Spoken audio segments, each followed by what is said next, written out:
This is the Voices of Titanic podcast, episode 12, and I'm your host, Sam. Thank you so much for joining me today. I recently saw an Instagram post about the 3 young bellboys who died the night the Titanic sank. I had never heard of them before and immediately wanted to share their stories. This week, we'll be covering one of these young victims, 15-year-old Arthur Barratt. In future episodes to come, I will be sharing the stories of the others because they all deserve to have a voice. And while this is a short story with minimal information, it needs to be told. Arthur Barratt, also known as Archie, was born on August 8, 1896 to parents Arthur Barratt and Margaret Black in Southampton, England. His parents married in 1893. His father was a boilermaker and his mother took care of the home.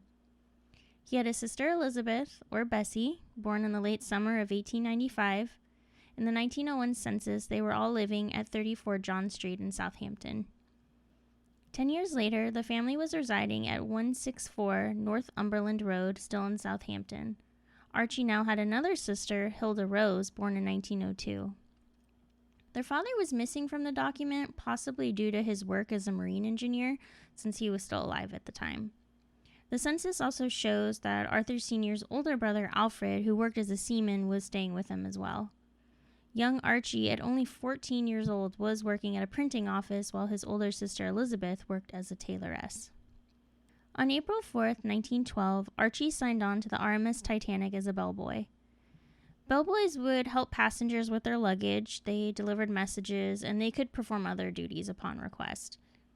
His previous ship is listed as the St. Louis. The St. Louis is not to be confused with the MS St. Louis that was used to transport Jewish refugees back in 1939. The St. Louis Archie worked on was built in 1894 for the American line. The ship was known for taking transatlantic crossings from New York to Southampton until 1914. So at some point between his job at the printing office in 1911 and his signing on to the Titanic in 1912, Archie started what could have been a successful career on ships. His address was still listed as 164 Northumberland Road, and his salary would be £2 a month. Archie's experience on the voyage is unknown. Young Arthur Barratt perished the night of the sinking. He was only 15 years old. His body, if recovered, has never been identified. There is an interview with Quartermaster James Humphreys who gives an account of what Archie and the other bellboys may have experienced that night. Right now, I'll read you an excerpt from the Inter-Ocean, published April 21st, 1912.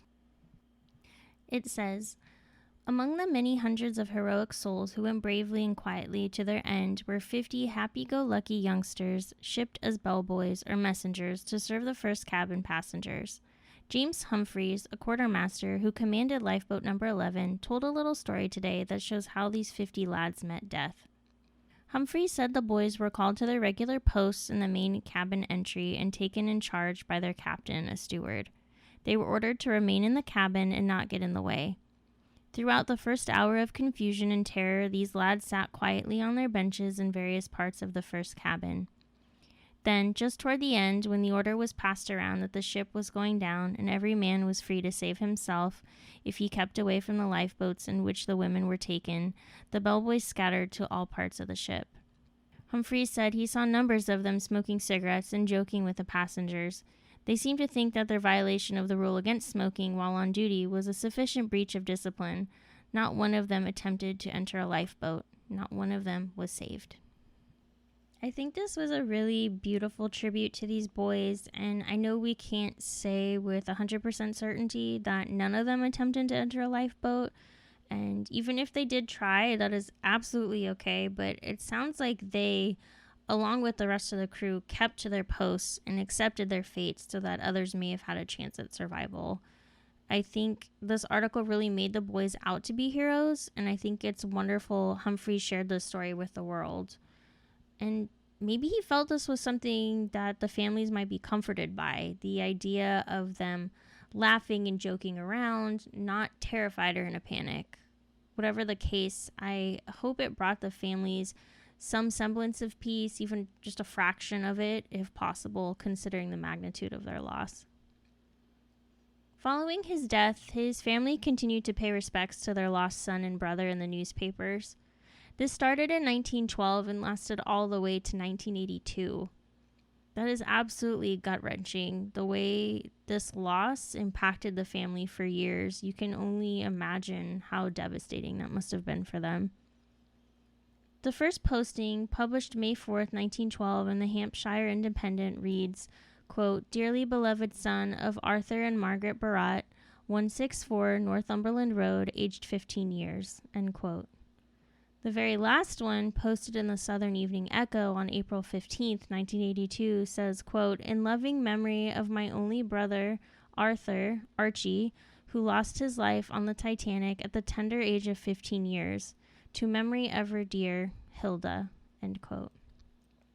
This poor boy and this poor family, it really illustrates how each and every death on the Titanic just rippled through generations, devastating families. That loss was felt for decades.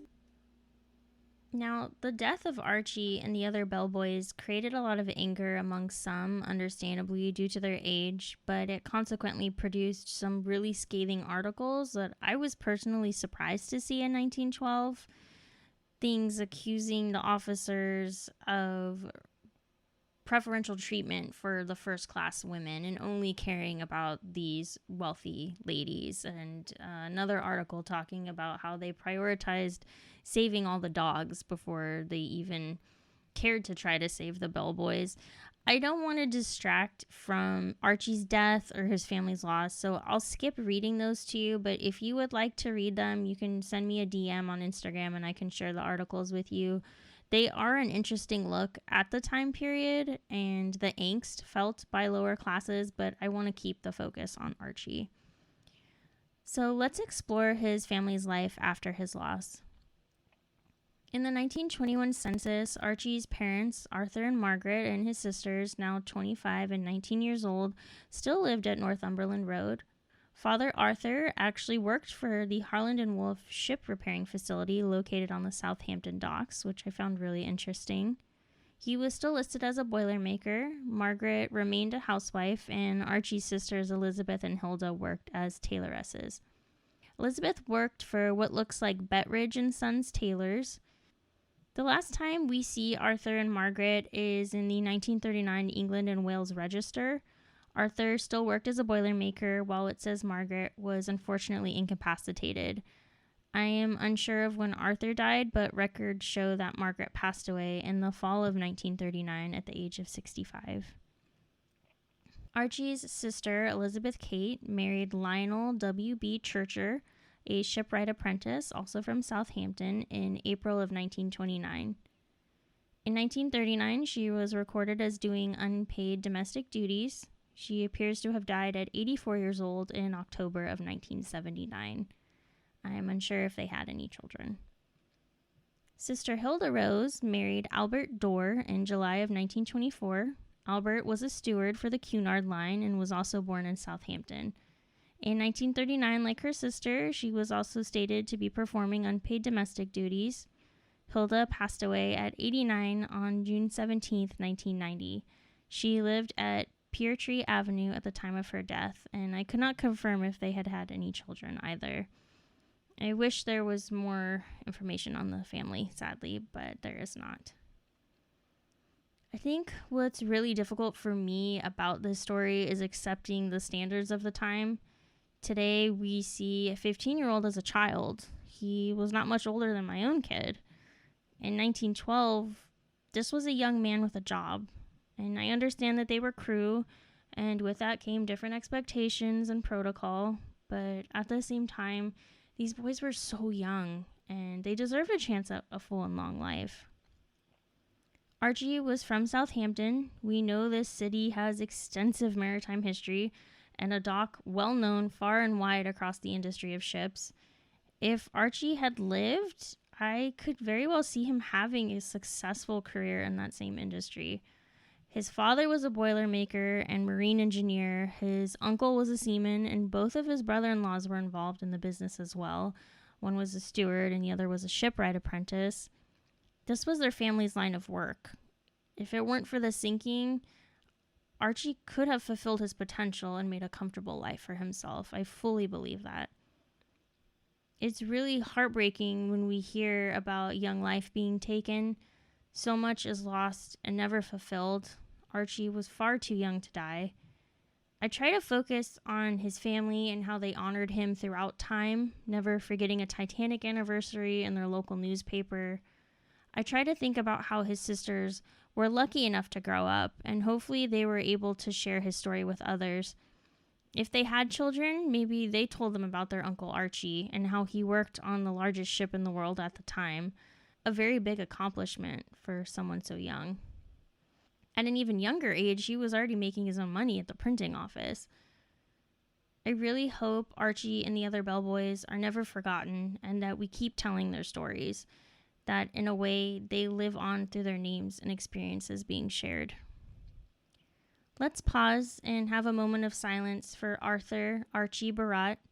Let's also take a moment to pay our respects for his contributions to the passengers of Titanic and for his sacrifice in not getting in a boat that night. Thank you, crew, for joining me in today's episode. As we disembark, I wish you happiness, love, and peace. Take care, and I'll see you next time on the Voices of Titanic.